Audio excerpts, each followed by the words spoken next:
steel. Thin man looking at his last meal. Hollow man looking in a cotton field for dignity. All right, welcome to Nashville Art Makers. My name is Ronny Criss, and right here with me is the great John Donovan, and we're going to talk a little bit about his artwork. How you doing, John? Very good. How are you? Well, my first question for you, John, really is a pretty simple question, common question I think that a lot of people like to know about the artist. And, you know, where are you originally from, and sort of how has that influenced you as you kind of come along? I'm originally from Florida Gulf Coast. Okay. I was born in Pensacola, Florida, and I was raised in the Gulf Coast. I went to school in New Orleans, and I had a lot of family in New Orleans. My godparents lived in New Orleans, and as early as I was able to, I took a lot of trips between Pensacola and New Orleans. Okay. And Gulf Coast, Florida Gulf Coast, Mobile, Mississippi, New Orleans, that whole region down there was kind of where I grew up, and still frequent a lot. The gallery that has represented my work the longest time is in New Orleans. Okay. And so I'm back in New Orleans, back in the Gulf Coast on a regular basis. And that culture has kind of informed my work a lot too, and just the way I approach work. I mean, there's a lot of art that comes from the Gulf South or the kind of southeastern United States. It's got some kind of sarcasm to it, or some wit, or some humor. Sure. Even in the face of kind of serious subject matter, there's a nice kind of sense of humor that comes from that part of the country, and that's always kind of influenced me, just as a person, but also definitely as an artist. And do you think you sensed that pretty early in your age, that sort of dichotomy of the humor versus? Yeah, there were characters in my youth. My godfather was one of them. Sid Charbonnet was wonderful, very, very caring man, but also just very funny. Sometimes almost, just on accident. But he could really get you to look at serious things in a humorous way, or kind of sarcastic way. My undergraduate professor in New Orleans, Steve Rucker. My family and just extended family, I come from really big, lots of aunts and uncles and cousins, and so we always had very a lot of messing with each other. Yeah. And so that early on I realized that I come from this region and these people that have fun as much as they work, and so that was kind of a character trait that I've always embraced and kind of run with. Okay. Yeah. Very cool. When was the first time that you really what really drew you originally to working in clay? I had a really good mentor as a child, as early as the age of 7. 7 years old, I was getting in a lot of trouble in school. Like real trouble. Really? And I was in Catholic schools. I went Catholic grade school, Catholic high school, but as early as like a lot of rulers. And then that didn't stop me. I was like, bring more rulers, bring a bigger ruler. Yeah. But I did have one really smart teacher. I've had a lot of smart teachers, but one very smart teacher in 2nd grade that saw that I was best behaved when allowed to draw or to work on something that's art related. The only way she could get me to finish like a math quiz was to promise that when I finished, I could flip it over and draw on the back. And so regardless of the answers, I would not really care if I was getting them right or wrong, but I just knew if I got to that last problem, I was allowed to then flip it and draw something. And there was a local potter in town in Pensacola, a guy named Peter King, who's still there doing architectural scale clay work. He and I have worked together off and on. Last summer he and I did a project together, so through my whole career as an artist, he and I maintained contact. And he really took me under his wing. He saw that there was some good creative potential there, but he also got me to respect that opportunity to work. My access to his studio as a kid was contingent on not messing anything up, not because he knew I was a little bit of a troublemaker in school. So he said, you can work here as long as you come and work, and you don't break anything, and you're serious when you're here. No messing around. And that was one of the first things I can remember as a kid, kind of protecting, was that availability. And his studio is just beautiful. Looks like a kind of like this Mayan temple. I mean, there's these big, beautiful tropical plants. You have these big kilns and big playthings. Yeah. It's a really magical place for a 7-year-old to be able to walk around and have access to.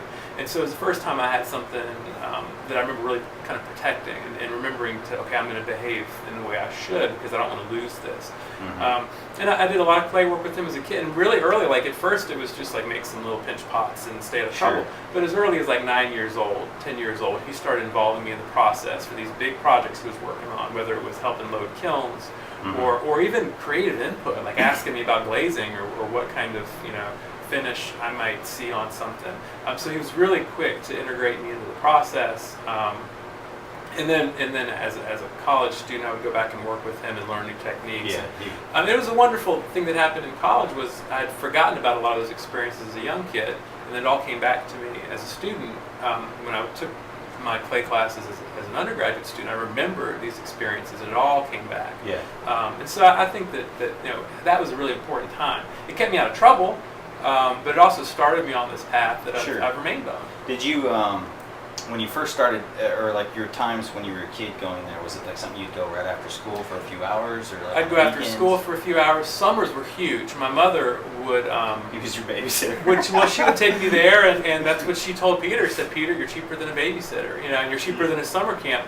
But there were summers where I can remember, in like 3rd grade, 4th grade, where I would spend 5 days a week at this guy's studio, and you would see how everything happens. You'd see how this clay goes from being mud in a bucket to this refractory form, this hard as rock, sharp as glass thing. Exactly. And he digs his clay out of the ground. There's this wonderful vein of naturally occurring clay in Northwest Florida, where we would take a flatbed trailer, put it on the back of the truck, and drive up to this in Jay, Florida, and we'd go to this county clay pit and dig this stuff out of the ground. So I was at like 9 years old, seeing like this stuff comes out of the ground. It becomes this soft, pliable dough. Yeah. And then and so there was this wonderful kind of alchemy almost that I was exposed to, that I learned about as a kid. And it was there was a lot of time spent there, and it was really, really exciting. I learned a lot without realizing I was learning anything too. I mean, that was the fun thing. I think the really neat thing about that, and unfortunately we don't hear a lot of stories like that anymore because of the way our culture is and our society is. But I mean, that harkens back to like a very Renaissance-y. It's like the apprentice master. Yeah, kind of, absolutely. I mean, that's how it worked. Right. And you learn how to paint by working with a painter. Yeah, you got to really spent most of your day with that person. Right. And they did little things, like they would get them in there really young, and all they did was sweep and maybe draw on a piece of paper. Right. And then as they got a little older, they'd have them come in and help them attach this thing here or do a little.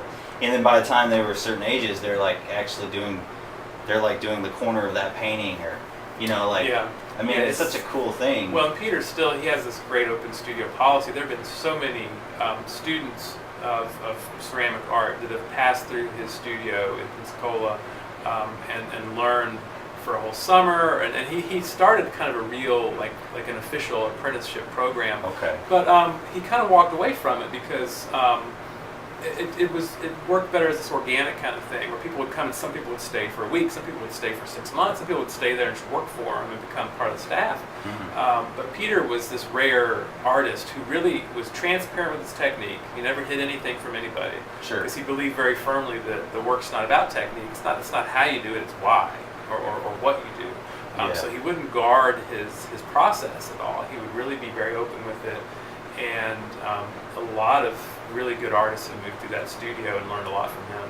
And it was a real lucky. It was one of those magical moments of all the right pieces being on the board at the same time. Sure. Yeah. Besides clay, and I know you do drawings, is there any other mediums that you've ever ventured into, or is it really like is it really felt like these were the two places that made most sense to you to work?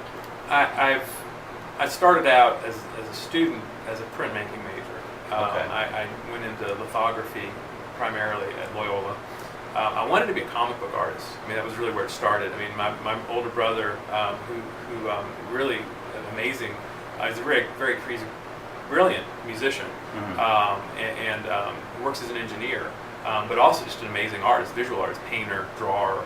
I can remember he in his early teens just taking little panels from like what I can remember was like Sergeant Rock comic books, and just like a little panel, and then he would just draw really like 18 by 24 on a drawing board or on his roll top desk in his bedroom, just make these huge drawings based on these little things. I remember seeing that and just thinking that was awesome. That was like magic, you know, that you could take these little things.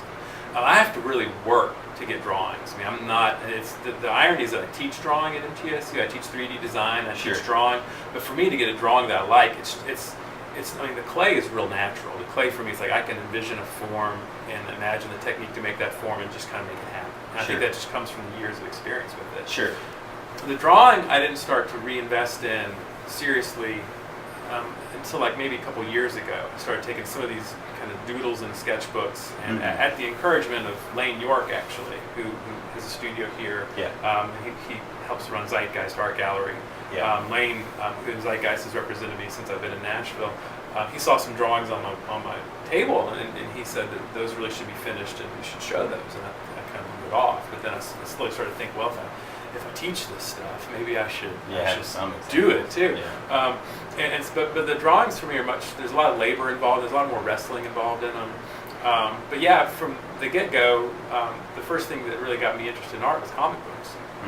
And so I went into printmaking, thinking that might be an interesting way to kind of work in a way where you could edition things. And then it wasn't until I took that required clay class of my BFA that the clay kind of the stored memory of the clay experience as a kid just kind of came rushing back over. The clay has always been really familiar, and it's kind of the way I think about the process and the way to build things. And what I tell my students is that if I ever had an idea that I couldn't make in clay, I would switch media. I mean, I think the ideas are more important than the material. And that's kind of true. I mean, there are times where I'll amend something so I can make it, but the clay, especially of late, with embracing kind of historical archetypes from clay, like the Chinese terracotta warriors or the pre-Columbian warrior figures, which is kind of like clay heritage. The work has recently worked very well with clay. The ideas have worked well with clay because of the subject matter.